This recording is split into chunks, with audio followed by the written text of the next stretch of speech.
Today I'm going to be teaching Ain't No Sunshine by Bill Withers. Bill Withers had the ability to write simple songs that were powerful. And the cool thing about this song is that it has stood the test of time and lasted through generations and generations, and it's still around. So I think that's a good sign. Let's dive right in and talk about some of these chords. This song only has 4 chords. A minor, E minor, G major, and D minor. I'm going to review these shapes, but before I go into these shapes, I just want to point out the fact that this song uses mostly minor chords. And if you can feel it and think about the way this song makes you feel, it's a very kind of chill, laid back song. And it's almost a little bit sad or melancholy. And that's what minor chords typically do. They kind of give you that kind of chill,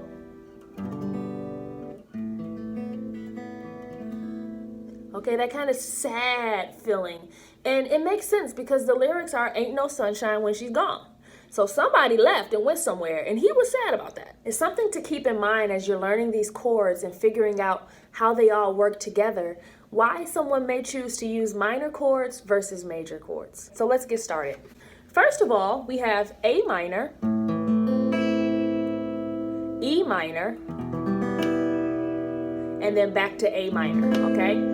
So I'm just gonna teach that part first, okay? For A minor, if you remember, you're gonna take your first finger and put it on the first fret of the B string, middle finger on the second fret of the D string, and your ring finger on the second fret of the G string. And because this chord is A minor, I'm not gonna strum the low E string, but I'm gonna start on the A string. And I'm gonna strum from the A string all the way down to the high E string. So that's A minor. Then we're gonna go to E minor. And I'm gonna lift my first finger up and I'm just gonna go right upstairs, boop, right upstairs, boop, E minor. My middle finger is on the second fret of the A string and my ring finger is on the second fret of the D string. And because this chord is E minor, I'm gonna start with the low E string and play all the way down to the high E string. Okay, now, the reason why I'm choosing these 2 fingers to strum this chord is because I'm going in between the chords A minor and E minor. Okay? And it's just such a smooth, easy transition to just go right upstairs and grab E minor like that. Okay? Some of you may have seen E minor played this way, and depending on where you're coming from or where you're going, that's another way that you could play this chord, okay? But for this song, I'm gonna use my 2 middle fingers to make the transition really smooth and easy, okay? The first thing I wanna do is talk about this strumming pattern because it's so easy that I bet you can do it right now. We're gonna start with holding the pick correctly by hooking our fingers. Remember I told you, if you tell somebody, come here, come here, come here, come here, bam. Put the pick down just like that, and then put your thumb over it, okay? And I'm resting my arm kind of over the guitar like this, and I'm just gonna constantly kind of keep a flow going of down, up, down, up, down, up, down, up, down, up, down, up, down, up, down, up. You see how my wrist is flowing? Now, as the chords change with your left hand, and you're strumming with this hand, you're just gonna keep that constant, okay? So let me show you what that looks like and sounds like. The A minor goes down, up, then you do E minor, down, up, and then back to A minor, down, up, and you repeat, down, up. So let's count these out, 1, 2, 3, 4. Ready? 1, 2, 3, 4, 1, 2, 3, 4, 1, 2, 3, 4, 1, 2, 3, 4. All right, so for the next part, we're gonna go from E minor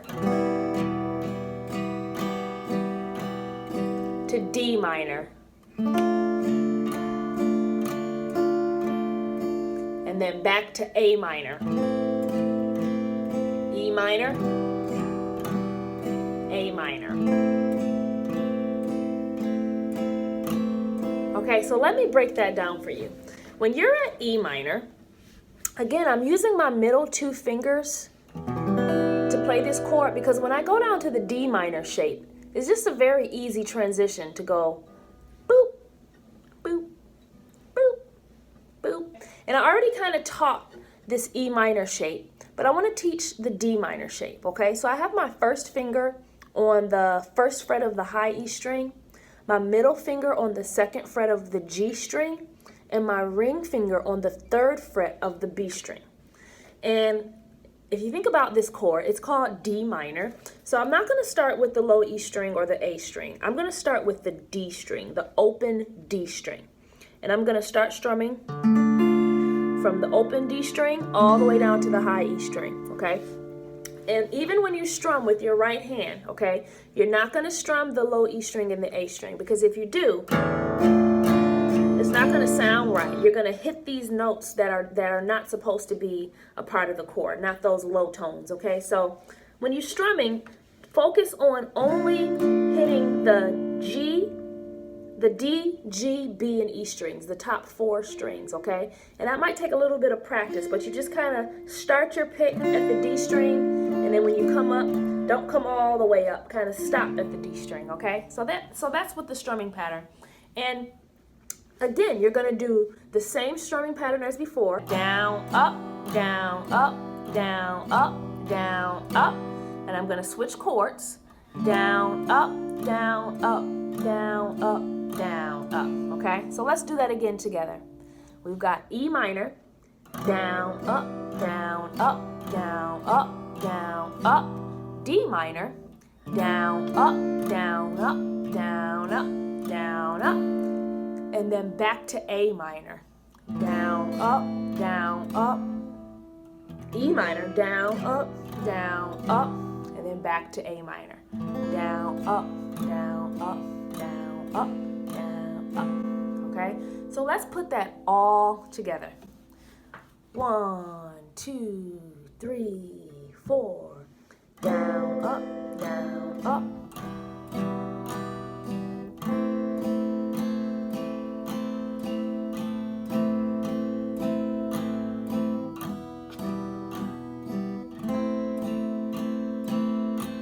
Back to E minor, D minor, A minor, E minor, and then back to the A minor, okay? That is so easy, right? So I would first work on just getting those chords, getting the changes so that you change the chords at the right time.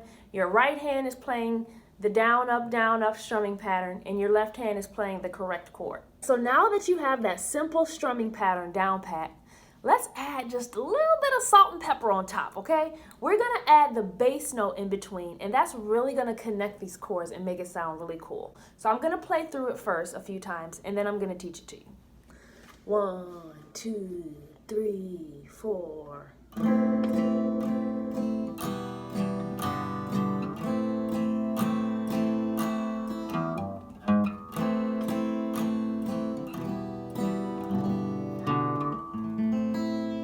Okay, whew, it's just such a beautiful song, and it's the thing that I love about this song is it has so much soul. Okay, so when you add these bass notes, it really helps to enhance that soulful vibe. So you're gonna play the open low E string, just regular, and then I'm gonna take my middle finger and play the note G, which is the 3rd fret of the low E string. And remember we talked about earlier, 1/2 step higher than G will just be G sharp. So then I'm going to put my ring finger down on G sharp. And then the next note, I go right back to that chord, which is A minor. Okay? So I'm going to play through that really, really slowly.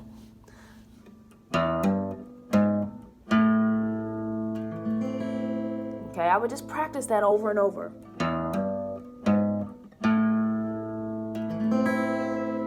Now, what is this weird thing I'm doing with my left hand? I thought you'd ask that, so let me explain it. What I'm doing is called a hammer-on, okay? And a hammer-on is a cool technique that you can use to add to enhance the vibe and the feeling of it. You're still playing the same notes. It's just that the way you're playing it is just a little bit differently. So instead of going straight, playing the open E, and then going straight to the G, you're gonna play the open E, and you're not gonna strike the low E string twice. You're gonna only hit the low E string one time, and as you hit the open low E string, you're gonna push down on the 3rd fret of that low E string to play this note G. And the idea is that once you let the low E string ring out, it's either gonna run out by itself or you have to stop it, okay? So when you put that finger down, you're stopping the string, and you're stopping the string from vibrating right here at the note G. Okay, so that's kind of the concept of how it works. So I'm going to do that really slow.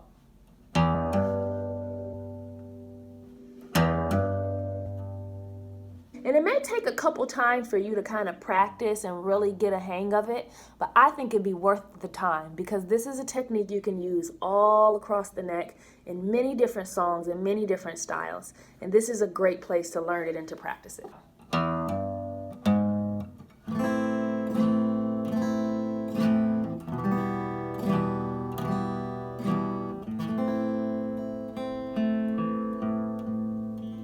Okay, isn't that cool? I want to talk about this G major chord, and it's really the only major chord in the song, and truthfully, we don't stay on it for that long. I like to think of the G as kind of like a passing chord. So if you're just starting off and you only want to play the A minor and the E minor, that will sound great. But a passing chord sometimes just helps pass along in between the chords, okay? So if you're going from A minor, E minor, G, back to A, okay? Have you ever been on your way somewhere and you just stopped at the store real quick? You didn't want to do a whole grocery shopping. You just need to grab a few things. That's what I like to think about for passing chords. You just stop in there for just a moment, just to kind of grab a few things, okay? And so when we go from A minor to E minor, and then we're going back to A minor, G gives us a little moment to just pass by. So I want to teach that. So we got 1, 2, 3, 4. 1, 2, 3, 4. Okay? Now, I know in our chord library, we learn G major like this. And if you think about it, G major, you've got the bass note, and then you've got the rest of the chord. But for this particular chord, I'm actually only going to play this 3rd fret of the low E string, which is the bass note, because the open D, G, and B strings just so happen to be a part of the chord also. So whew, we really got lucky here. And so what I want to do is show you how you can kind of alter the shape a little bit to make it even easier. So you've got A minor, E minor,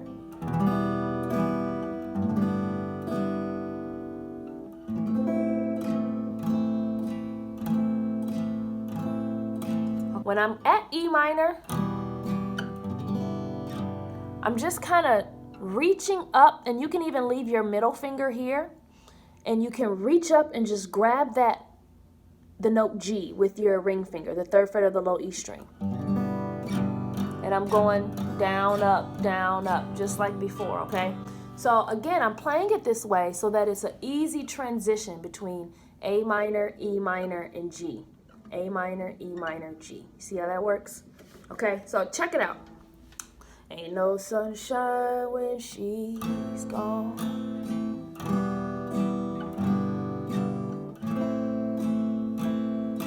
Okay, let's do that again. Ready? Down, up, E minor, down, up. Then you're gonna switch to G, down, up, and then back to A minor. Okay? So far, we've got our regular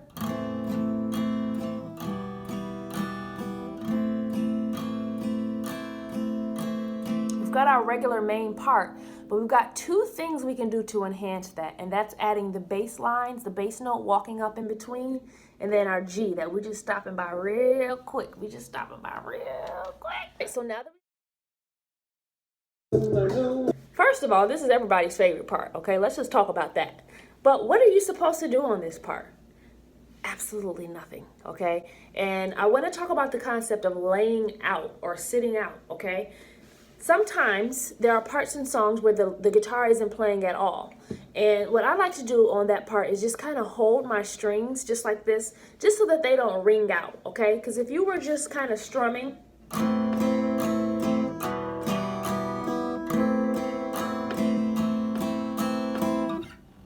once you get to that part, you want to kind of stop the strings so they're not ringing out.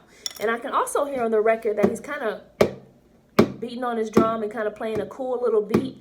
And I just 1, 2, 3, 4, 5, 6, 7, 8. 1, nothing fancy. Just to kind of keep time and keep that rhythm. Okay. That's it. 4 chords, some little cool bass lines, hammer on, and a acapella section where you get to just kind of hang out and keep the beat and make sure your strings don't ring out. I don't know about you, but that seems pretty simple to me. Doesn't get any easier than that. So next time you're going to a friend's house or a picnic or a barbecue or a family reunion, bring your guitar and play this song. Everyone's gonna love it. Have fun, and I'll see you guys soon.